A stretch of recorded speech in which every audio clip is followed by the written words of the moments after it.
Dear students, आज का जो टॉपिक है वो है सेंटेंस।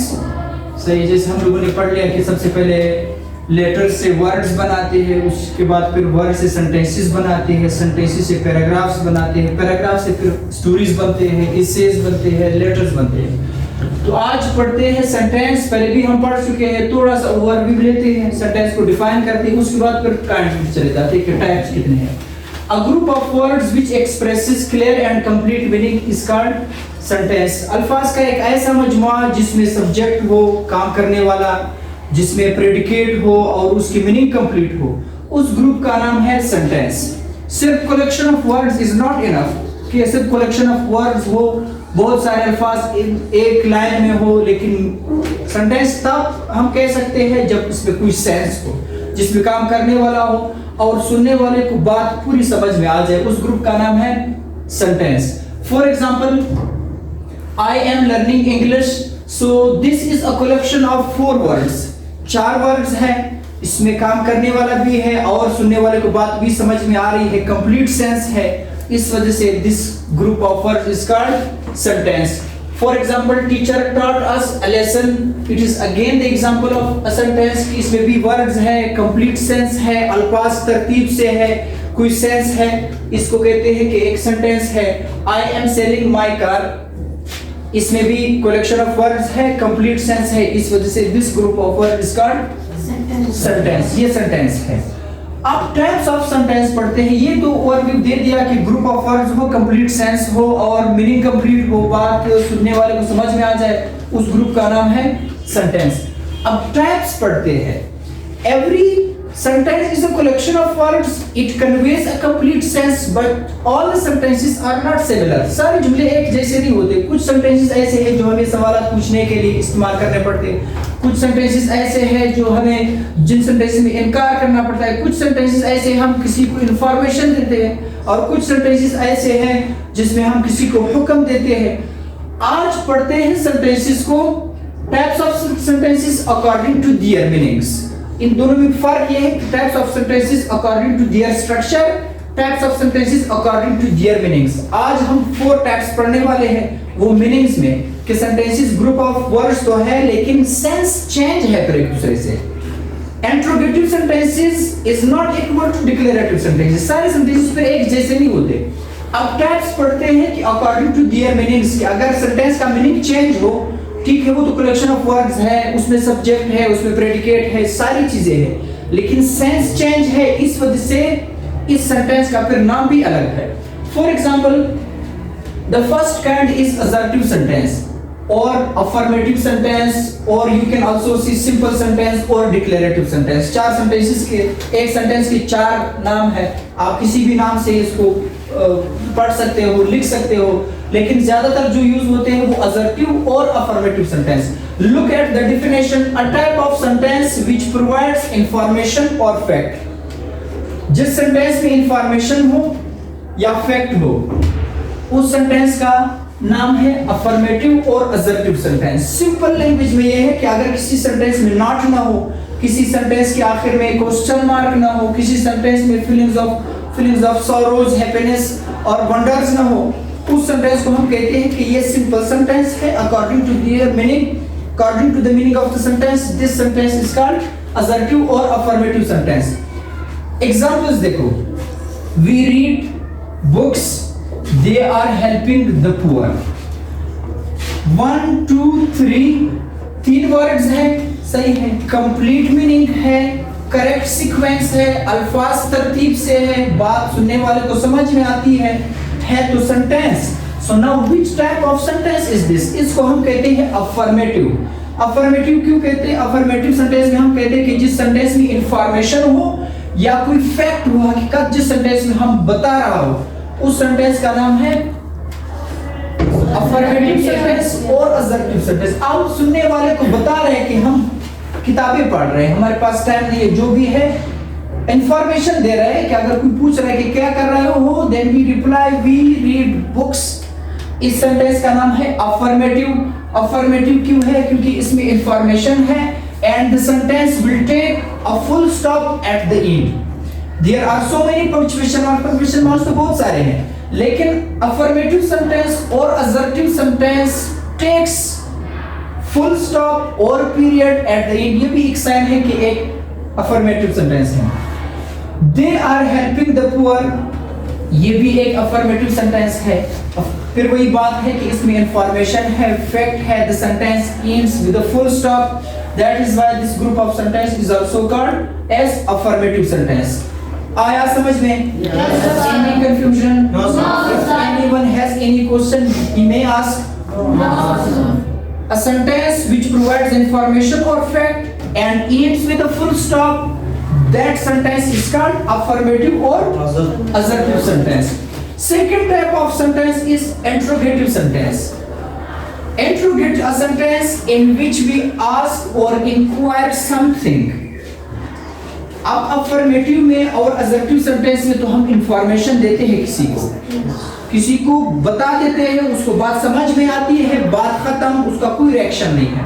लेकिन within a daily routine we ask so many sentences, हम सब सवालात पूछते हैं, कोई दूसरा जवाब देता है, फिर किसी चीज के बारे में पूछते, किसी से अगर एब्सेंट था तो पूछ लेते क्यों एब्सेंट थे, और किसी पूछ लेते कि आपको कौन सब्जेक्ट पसंद है, कहाँ रहते हो।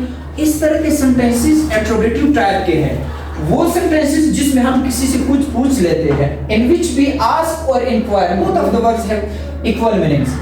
Something जिसमें कुछ पूछ लेते हैं, and these sentences ends with a question mark, with a punctuation mark which is called question mark. Assertive और affirmative sentence तो खत्म होता है full stop पे, लेकिन जिस सेंटेंस में हमें क्वेश्चन पूछना हो उस सेंटेंस के आखिर में फिर क्वेश्चन मार्क लगाते हैं। उस क्वेश्चन मार्क से भी हमें पता चलता है कि ये सेंटेंस इंट्रोगेटिव है, इसमें बोलने वाला कुछ पूछ रहा है या राइटर कुछ पूछ रहा है। Were you absent yesterday? The sentence has a question mark at the end. Do you like dancing? The sentence again has a question mark at the end. In both of the sentences, we ask the listener that were you absent yesterday? For example, आप लोगों का एक class fellow आज नहीं है, कल नहीं आया था, आज प्रेजेंट है, so you are going to ask about his absentee. Why were you absent? Were you absent yesterday? और for confirmation हम पूछ लेते हैं कि absent तो थे, why? सही, ऐसे किस्म के जो ग्रुप ऑफ वर्ड्स हैं वो हम सवालात पूछने के लिए इस्तेमाल करते हैं। And do keep in mind this type of sentences will take question mark at the end. Assertive sentence ends with a full stop, while interrogative sentence ends with a question mark. जिस sentence के आखिर में question mark हो, और ऐसा भी नहीं है कि आप लोग डिक्लेरेटिव सेंटेंस के आखिर में क्वेश्चन मार्क लगाओ तो फिर बोलो कि ये है interrogative sentence. No, interrogative sentence has a special type of formation. Any question? आया समझ में? Yes, sir. Imperative sentence is another kind of sentence. ये भी मीनिंग के लिहाज से सेंटेंस का एक काइंड है। Imperative sentence expresses command, order or request.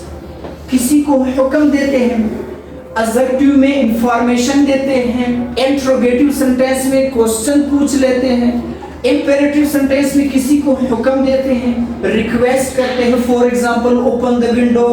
For example, complete your homework on time. For example, do not fight with other students. For example, do not ride your cycle fast. These type of sentences are called imperative sentence. वो sentences, for example, clean my room, open the gate. जो imperative sentences है ना, उनका start हम direct लेते हैं verb से। Open the window, open verb है, सही है। Complete your homework, complete verb है। डायरेक्ट स्टार्ट लेते हैं verb से और खत्म करते हैं full stop पे। असर्टिव सेंटेंस के आखिर में आता है फुल स्टॉप, लेकिन उसमें इंफॉर्मेशन और फैक्ट है। इंट्रोगेटिव सेंटेंसेस के आखिर में आता है क्वेश्चन मार्क, लेकिन उसमें कुछ पूछ लेते हैं, क्वेश्चन है। But this type of sentence is also ends with a full stop, but it is not assertive or affirmative sentence. This sentence has inside command, order, request. Can I use your pen please? Could you help me with this homework? इस type के sentences जब हम किसी से request करते हैं कि क्या मैं आपका पेन यूज कर सकता हूँ, क्या मैं आपके साथ बैठ सकता हूँ, क्या मैं आपके साथ बात कर सकता हूँ, और या किसी को कमांड देते हैं, उन सेंटेंसेस का नाम है फिर इम्पेरेटिव सेंटेंसेस। और इन सेंटेंसेस के आखिर में भी एक पंक्चुएशन मार्क्स हम इस्तेमाल करते हैं, उसका नाम भी और पीरियड है। Any question? Let's towards the fourth kind of sentence, exclamatory sentence. A sentence which expresses some feelings of mind or emotion. अब स्टोरी तो बन रही ना माइंड में कि सिंपल मैसेज को कहते हैं असर्टिव और अफर्मेटिव और डिक्लेरेटिव। उस क्वेश्चन को कहते हैं इंट्रोगेटिव, जिसमें कमांड्स और डर हो, उसका नाम है इंपेरेटिव। एक्सक्लेमेटरी सेंटेंस में फीलिंग्स हैं, feelings of sorrow, feelings of happiness, feelings of wonders। और तीनों सेंटेंसेस में हर सेंटेंस के आखिर में कोई ना कोई पंक्चुएशन मार्क्स यूज तो करते हैं। अफर्मेटिव सेंटेंस के आखिर में है फुल स्टॉप और इंट्रोगेटिव सेंटेंस के आखिर में है क्वेश्चन मार्क। इसी तरह इंपेरेटिव सेंटेंस के आखिर में फिर फुल स्टॉप इस्तेमाल करते हैं। लेकिन एक्सक्लेमेटरी सेंटेंसेस के आखिर में एक खास पंक्चुएशन मार्क इस्तेमाल करते हैं जिसका नाम है exclamation mark. Exclamation mark can come direct after the interjection और you can put the exclamation mark at the end of the sentence. इस सेंटेंस में फीलिंग्स हैं। फॉर एग्जांपल, खुशी के वक्त पे हम हुर्रा लफ्ज इस्तेमाल करते हैं, कोई परेशानी हो तो लफ्ज इस्तेमाल करते हैं, अलास, ओह, आह, ऐसे वर्ड इस्तेमाल करते हैं। लेकिन अगर हैरानगी हो तो इस्तेमाल करते हैं वाओ, ऐसे अल्फाज इस्तेमाल करते हैं। सेंटेंस खत्म होता है एक्सक्लेमेशन मार्क पे। फीलिंग्स चाहे खुशी के हो, गम के हो, हैरानगी के हो, आखिर में या डायरेक्ट इंटरजेक्शंस के बाद। फॉर एग्जांपल, अगर आप लोगों ने इंटरजेक्शन इस्तेमाल करना हो रहा तो इसके बाद डायरेक्ट आता है एक्सक्लेमेशन मार्क। लेकिन अगर आप लोगों ने सेंटेंस बनाना हो with the help of what और हाउ, सेंटेंस के शुरू में आया what a beautiful bird that is, what a boring day, how brave the soldier is. In sentences के आखिर में the exclamation mark will goes eight the end of the sentence, but in case of interjections के बाद फिर direct exclamation mark लगाते हैं। आया समझ में? Hurrah, we have repaired this system. इधर इंटरजेक्शंस लगाया है, सही है, क्योंकि एक्सक्लेमेशन मार्क सेंटेंस में इंटरजेक्शन है, एक्सक्लेमेशन मार्क डायरेक्ट हम लोगों ने इंटरजेक्शन के बाद यूज किया है। Alas, she lost her purse, इधर फुल स्टॉप है सेंटेंस के आखिर में, लेकिन इंटरजेक्शंस के बाद direct exclamation mark. Any confusion? Any question? Let's have a quick review.